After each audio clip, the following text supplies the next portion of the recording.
제가 이번에 이제 화장품 개발 이런 거 해보고 싶은데 어디서부터 시작을 해야 되고 또 어떤 게 중요한지. 화장품 개발에 있어서 여러 가지 요소들이 되게 많죠. 뭐 기획적인 것도 있고 디자인, 품, 용기 등등 되게 많은데 저는 어쨌든 제일 중요한 거는 결국 품질인 것 같아요. 네, 품질이라는 거는 뭐 흔히들 얘기하는 그런 품질 수준 이런 걸 얘기하는 게 아니라 최고 수준의 제품, 약간 명품 수준의 제품 정도의 품질을 얘기하는 거죠. 그래서 최고의 품질을 가진 제품을 만드는 능력이 제일 중요한 것 같아요. 왜냐면 결국에는 제품력이니까. 근데 예를 들어서 품질력이 좋아요. 그러면은 마케팅이 안 돼도 시장에서 인정받을 수 있어요. 마케팅을 해볼 수 있죠. 그러니까 예를 들어서 마케팅을 자기가 원하는 마케팅이 안 됐을 때 다른 마케팅을 또 시도해 볼 수 있죠. 제품이 안 좋은 거는 어떻게 해도 안 되죠. 일단 기본이 잘 돼 있어요. 그러니까 음식점으로 치면 뭐 설렁탕 집인데 일단 설렁탕이 맛있어야 그 다음 액션이 취해지죠.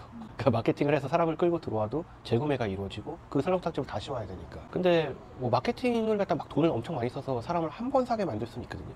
그러니까 뭐 SNS 같은 데서 되게 한 번 사게 만들 수 있는데 그거 한 번 사고 두 번째가 사야지 이게 장사가 되는 거잖아요. 사실 첫 번째 사는 거에서 마케팅 비용도 못 뽑잖아요. 계속 재구매가 일어나야 되는데 그럼 결국에는 제품이거든요. 예. 그럼 그 제품의 품질이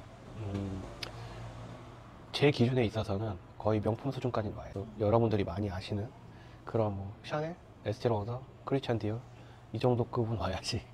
사실 그 정도 급으로 제품 만들기 쉽지는 않잖아요.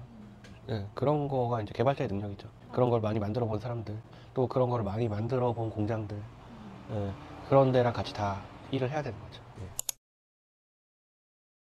좋은 품질의 제품을 만들려면은 특별한 어떤 컨디션이 필요한 거예요. 기술적인 측면은 사실 협력사에서 잘 가지고 있으면 되는 거고 그런 제품을 기획하는 능력은 따로 있는 것 같아요. 뭐 약간 타고난 그런 거에 대한 선천적인 감각들도 필요하고 실제로 그런 제품들을 많이 또 사용해 보기도 해야 되고 그런 거에 대한 뭔가 촉감을 느낀다거나 이런 거라고 보시면 될 것 같아요. 자꾸 음식이랑 비교하는데 어떤 사람들은 아무거나 먹어도 다 맛있대. 뭐 상관없대. 뭐 그런 사람도 있고 어떤 거 되게 예민하게 맛을 느끼는 미식가들이 있잖아요.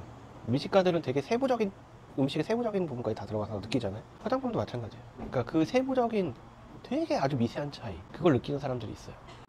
그러면 그런 미세한 차이들이 잘 이렇게 융합이 됐을 때 가장 좋은 품질의 제품이 만들어진다 이 얘기신 거죠? 네, 그렇죠. 그게 일단 기본이죠. 그 개발자가 제품을 총괄 프로듀싱 하는 사람이 능력을 갖고 있어야죠. 그런 능력을 가진 상태에서 거기에 맞는 업체들을 찾아서 같이 협력을 해야죠. 어쨌든 근데 주변에 좀 사기 당하신 분들도 있거든요. 네, 개발 과정에서. 네. 그래서 어떤 것들을 좀 조심하면 좋을지. 좀. 그러니까 주변에 특히 뭐 소규모로 화장품 창업을 하시는 분들한테 많이 있는 사례인데 이제 큰 회사들이야 그런 거를 좀 가릴 수 있는 능력들이 있으니까 상관없는데 보통 그 뭐 에스테틱이나 미용실이나 이런 아니면 쇼핑몰 하다가 1인이나 뭐 2, 3인 정도 모여서 화장품 창업을 하시는 분들이 생각보다 되게 많아요 주변에. 제 주변에도 그런 분들이 그걸 갖다 만들기 전에 저한테 물어보셨으면 좋았을 텐데 자기 나름대로 또 아는 라인을 통해서 만드시고 그러면 저는 그분도 잘못한 거지만 도대체 이걸 누가 해줬으며 누가 기획했으며 누가 디자인했으며 내용물은 또 누가 한 것, 어떤 공장에서 했으며 이런 것들이 좀 떠오르는데 제 주변에도 이제 뭐 특정 인물들을 밝히는 게 아니니까 얘기해도 상관없을 것 같긴 한데 그렇게 약간 사기 비슷한 것들을 하시는 분들이 많아요. 그러니까 사기라기보다는 그분들도 사실 능력이 없어요 별로. 그러다 보니까 뭐 만들 줄은 알죠. 화장품을 만드는 과정들은 아니까 그런 걸 갖다 대행해 준다고 하고 되게 막 저급한 품질, 저급한 디자인. 그러니까 막 디자인도 그냥 네이버에 검색해서 외주업체, 디자인 외주업체 찾은 다음에 그냥 대충 던져갖고 뽑아내고 뭐 그렇게 진행하는 경우들도 많고 제품 개발에 대한 기획에 대한 아무런 시스템도 없는 거죠. 예, 그냥 대행하는 것뿐이야. 진짜 대행. 그러니까 받아서 토스 이런 식으로 막 들어가기 때문에 품질이랑 MOQ 이런 것도 관련이 좀 있어요. 관련이 지금에 있죠. 예를 들어서 요즘 뭐 SNS 상에서 많이 떠돌아다니는 500개, 1000개도 만들어서 내립니다. 뭐 이런 것들은 사실 품질하고는 거리가 먼. 왜냐하면 뭐 정확한 이유를 말씀드리면 500개, 1000개를 만들어주는 연구소나 공장이, 제조 공장이 과연 명품 수준의 제품을 만드는 곳일까요? 사실 500개, 1000개를 어떻게 얼마에 그네들이 공급해주느냐의 문제도 있겠지만 그거 해서 돈 안 되잖아요. 네.